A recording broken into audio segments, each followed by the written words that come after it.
And good morning, everyone. Welcome to Up Close. I'm Bill Ritter. We are broadcasting this morning from Gracie Mansion, the official home of the official mayor of New York, Eric Adams. And Mayor, good to see you. Thank you for joining us. We call this the People House. More people have come inside here over 3 years and 7 months from different ethnic groups and walk of life.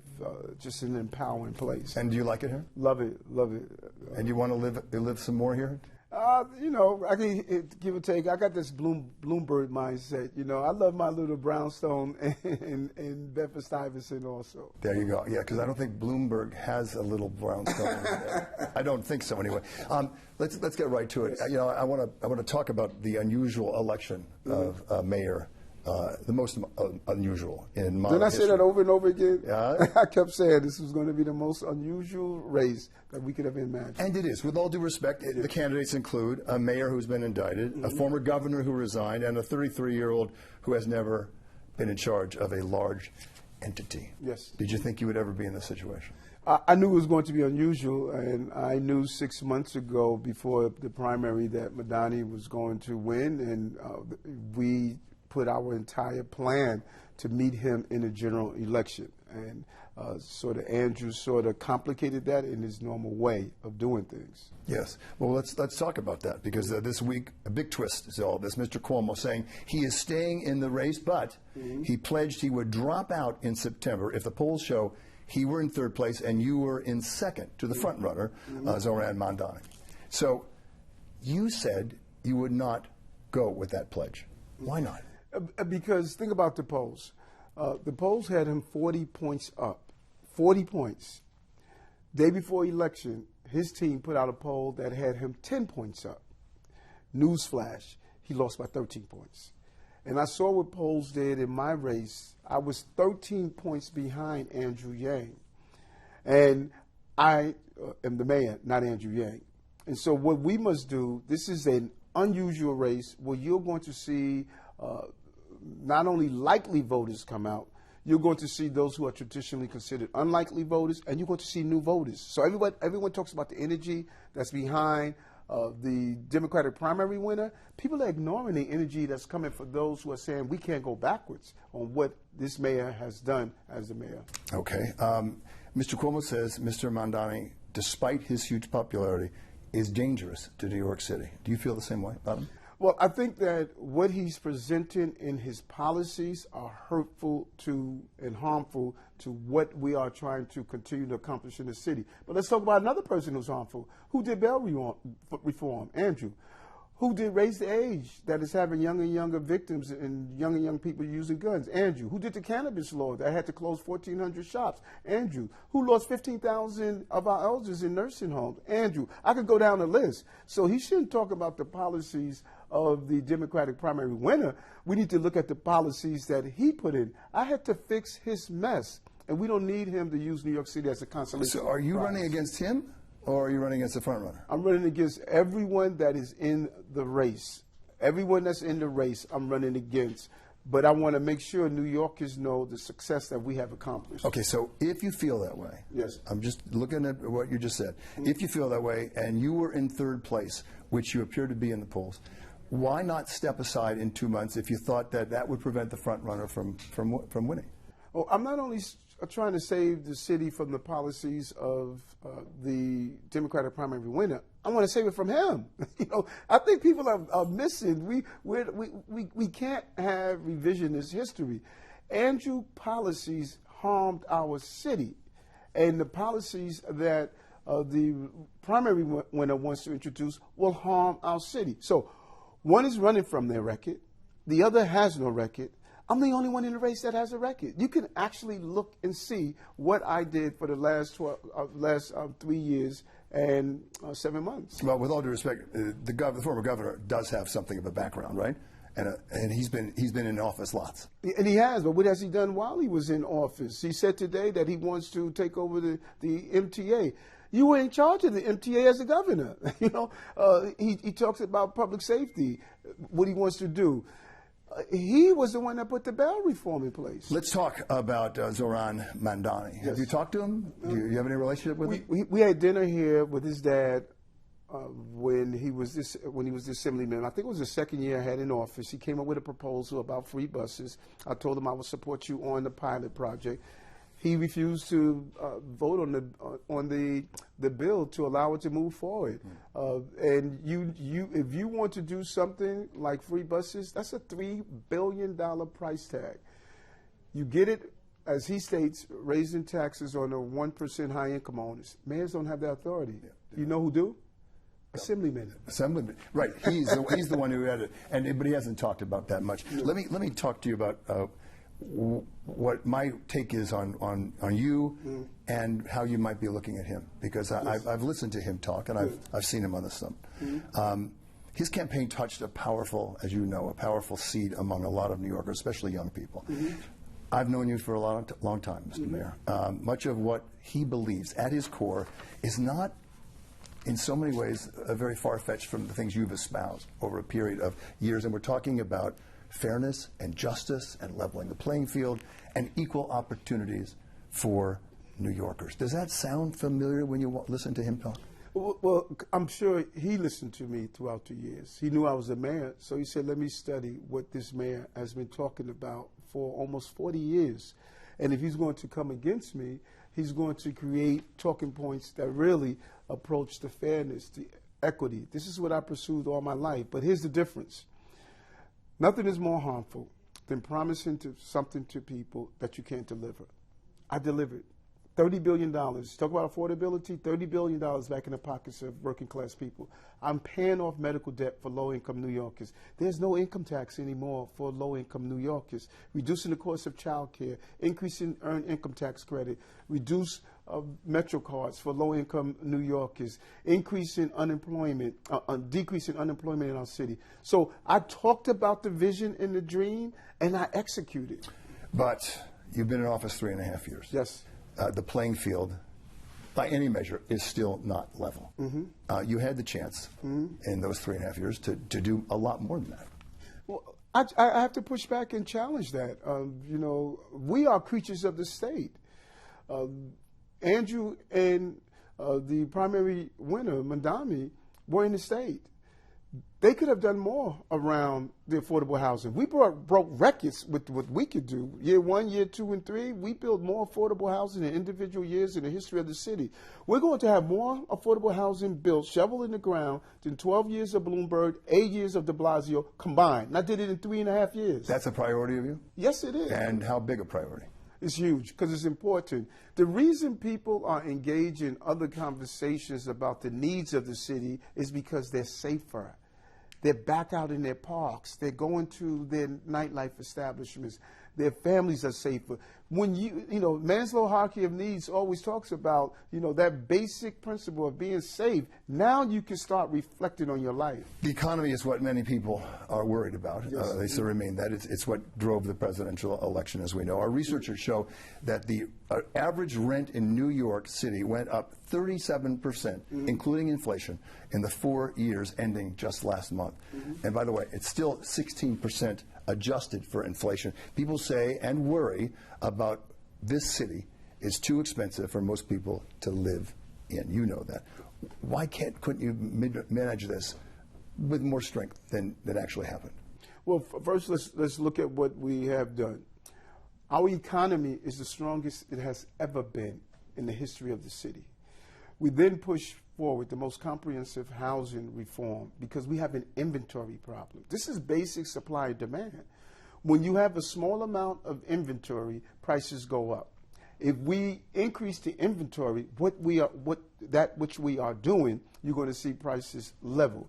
And then we must make sure that we have small, modest increase in rent. Why? Because we know what happened in the 70s and the 80s. When rent rolls are too far beneath what it costs to run a building, poorer communities are impacted. You see people walking away from buildings. You see the repairs on the buildings are not appropriate. I lived through seeing dilapidated communities created. Yeah, okay. Well, but listen, there's still a lot of people who are very upset about this because they think the rents are still too damn high. Yeah, well, I agree. I mean, you know, I'm not the choir. I wrote the song. Well, you're not the quiet one. By the way, by the year 2030, your administration predicts that 25% of the residents of New York City will be at the age of 60 and above. 25%. How do they afford? Half of them don't have the money to live here. How are they going to afford to live here? Got to build senior housing. You have to compensate them in areas where they need help. That's why we moved more people into supportive housing in our record years. Listen, the cost of living in the country is high. I can't do much about the price of bread, but I could put bread in the pockets of New Yorkers who I need, and I've done that. That's what we are going to show New Yorkers, how you use the power of City Hall to bring down the cost of living in your city. Let's talk about crime. Crime is down. There's no question about that. You took away thousands of weapons from the hands of, I'll call them evildoers. But there is still a perception of fear about crime. A lot of New Yorkers still don't feel safe on the street. How do you fix that? And could you have fixed it better? We're talking about the perception in your first term. Well, let's drive what makes people feel unsafe. You know, if you read about it, hear about it all day, every day, the worst thing that could happen in a city of 8.5 million people, it plays on your psyche. But here are the facts. 8,500 people we removed off our subway system that were dealing with mental health issues and couldn't take care of themselves and others and were dangerous to themselves and others. 22,000 illegal guns off our streets. We have now introduced our quality of life initiative because we knew people were not feeling the success that we've had. Bill, we have 4.6 million people that ride our subway every day. Every day. We have 5 felonies on our subway. Right. 5 felonies on our subway a day. We want to get rid of the 5. But let's really understand the role that these police officers are doing. 100,000 illegal vehicles off our streets, 1,400 cannabis shops we closed down that were illegal. So we need to now match, as Commissioner Tisch is doing. We're going to go after the abandoned cars. We're going to go after those who are injecting themselves with drugs in public. We're going to go after those things that make people feel unsafe. Let's go back to Mr. Cuomo for a second. Yes. You've been known to say that Andrew Cuomo, quote, has a problem with black men in leadership positions, end quote. And you mentioned several black men who said they fit that bill. I'm looking at former state comptroller and state senator Carl McCall. Turns out he has endorsed Mr. Cuomo and says he's very disappointed in you, by the way. And former Governor David Paterson also endorsed Mr. Cuomo in the primary. How do you reconcile that? Well, listen, the fact that they endorsed him does not take away the fact of what he did. I'm basing it on what he did. I don't know the reason why they endorsed him. So the fact that they endorsed him doesn't take away from what he did. He interfered with Carl McCall running him to be the first black governor. He did underhanded things to get David Paterson out. He moved out Charlie King from the AG's race. And there are other things he has done. I just don't have the time to give you the whole list. So they can endorse him. So you stand by all this? Without a doubt. Okay. I mean, history doesn't lie. Bob Herbert for the New York Times wrote an article in 2002 that talked about what he was doing and how he just didn't get it. Let's talk about Curtis Sliwa, who ran against you 4 years ago. I was at the debate. I did the debate, and we did it. When you ran as a Democrat, you beat him 2-1. Some scuttlebutt is out there. I'm sure you've heard that some in Washington want Mr. Sliwa to take a job down there, and have Republicans slide their support to you. I'm sure you like that. Mr. Sliwa told me that he's not talked to the president. He has no interest of having a job down there or anyone else. They haven't talked to anybody about leaving that race.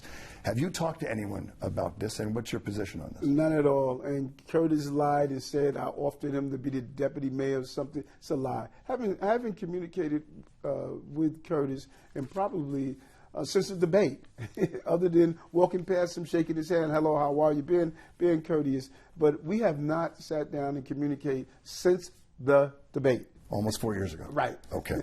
I want to talk a little bit about Mr. Trump. You are well aware of the worry among so many New Yorkers that because his administration threw out your federal felony charges, there could be a quid pro quo with the president if you're elected. Why would President Trump drop charges against you if he didn't expect to get anything from you? Well, think about it for a moment. I never met President Trump until I went to the Alfred E. Smith dinner. Other than that, we never met. I met him at the Alfred E. Smith dinner. Prior to meeting he was on the campaign trail. He said, look what they're doing to that mayor. He said, that's wrong. But you've talked to him since then, and you've met him since then. Yes. Yeah. So I think it's important to point out that he felt, if I had to give you my thoughts, he saw what he went through. He saw the lawfare that President Biden went through. President Biden said his Justice Department was politicized when he pardoned his son. President Trump said it. Brian. Do you worry about a quid pro quo? A lot of people do. A lot of people who voted for you 4 years ago. I am in town hall, community meetings, and other groups, and Bill, I have yet to hear one person come up and say that. Let's be clear on this. The charges were dropped without coming back. They were dropped with prejudice. That means to the viewers out there, it's not coming back. So, did I have a good relationship with President Biden? Yes. He came to the city and he met with me when I was having a law enforcement issue, and he appointed ATF head. I used to call myself the Biden of Brooklyn. That's how much I love the president. So I took this administration to court more than any mayor in the country. Can we acknowledge that? Okay. So that doesn't sound like somebody's under their thumb. Do you think the president, Mr. Trump, is good for New York City? Because there's a lot of people who think he wants to help control you. He wants to help control. He wants to have some say over what happens. He has not called me one time and told me or interfere with govern the city of New York. But let me tell you what he did do. When we lost that project, they did a stop work order in Sunset Park, a multi-billion-dollar project where 1,500 union jobs, 500,000 houses were going to receive electricity in a wind farm. They did a stop work order. I went to Washington, D.C., sat down with the president and explained to him how important it is. You know what he did? He lifted the stop work order. Those union members are now working. That's what mayors are supposed to do. The governor is in Washington, D.C., fighting on behalf of the city. Other executives are doing so. Why shouldn't I do that for the city of New York? That's not making any sense. Okay, so some of your critics will claim that you have not fought hard enough against the Trump crackdown on immigration and immigrants in the city, which is a sanctuary city, as you well know. Yes. You've talked about it many times. Many undocumented workers are hardworking people. Most of them are, and play important roles in this city's economy. Have you fought hard enough for them? Let me run this by you again, because that may have slipped. I took him to court more than any mayor in the country. But that doesn't stop the critics from coming up and saying that. Oh, because you know why? If you tell a lie long enough, it becomes the truth. I took him to court more than any other mayor in the country. And so if that's not fighting hard enough, then I don't know what is. Am I supposed to be at war with the president, or do I work with the president like I did with President Biden to deliver for the city? And like Governor Hochul is doing to deliver for the city. This is what mayors are supposed to do. Now, I could go in the corner and pout for 4 years, or I can just call them names because it sounds good. But that's not what we're supposed to do as the chief executive of the city. You did have your problems ultimately with President Biden. Yes. And he didn't really talk to you much. No, he did not. I don't know if he didn't talk to me or his personnel. But you didn't talk to him? No, I didn't. Anymore. Mm-hmm. Okay. I want to continue on this Trump mode about immigration. Mm-hmm. Last week on Eyewitness News, we did a story about the federal police, ICE agents, going to a baseball field in Manhattan and interrupted kids who were practicing the ball to ask them where their parents were from. The coach there told his group, his young players, do not talk to these agents. And if they do want you to talk to them, use the Fifth Amendment. We aired this. Is that the city we want to live in? No, and hardworking immigrants should be able to pursue the American dream. Roughly 114,000 that went through our care, dealing with getting work authorization, getting legal services. This is what we did. We showed dignity and respect to those hardworking individuals who want to pursue the American dream. And we don't agree with that philosophy, and we do not coordinate or collaborate with ICE for civil enforcement. But remember, the federal authorities are in charge of immigrant enforcement. And we should hear from our federal officials. I'm the mayor of the city. I don't control the border. I control who's here. And those who are here, I say go to school, go to the hospital, or go to your houses of worship, call the police if you need help. I've been very consistent on this message. Just have a couple minutes left, and I want to get all this in. If you lose, have you thought about what you would want to do going forward? I'm always serve the city. It doesn't matter. And I don't see an if in this scenario. I'm going to be successful because New York is going to see they're moving in the right direction. When you were elected, you made a very big deal out of describing yourself as the new face of the Democratic Party. Yes. Now you're running not as a Democrat, but as an independent.